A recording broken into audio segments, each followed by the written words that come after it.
In the early 1980s, I subjected my family to a home remodeling experience of a lifetime. Whether it was a remodel from hell or a character building experience depends on which one of us you ask.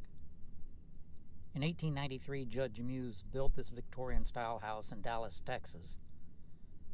During the Depression years, he added rooms all around it, 2 stories high. We bought it almost 100 years later with the goal of bringing the house back to its original glory. So the demolition began. We removed over 2,000 square feet of add-ons, plus a carriage house and an outbuilding in the back. The house had period wallpaper. The woodwork was not painted.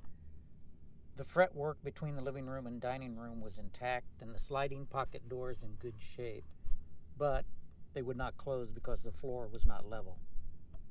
There were several fireplaces, one in the octagonal room, and another in the living room.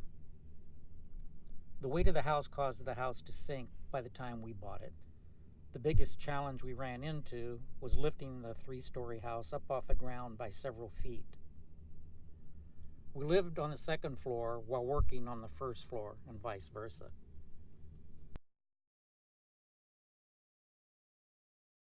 The downstairs living room and dining room served as a shop for years.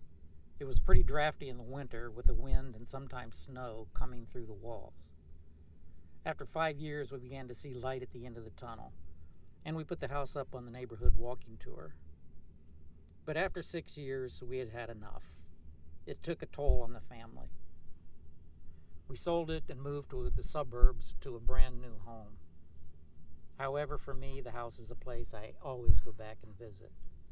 The current owners are kind enough to accommodate not just me, but our grandchildren as well, so we get to go through it periodically.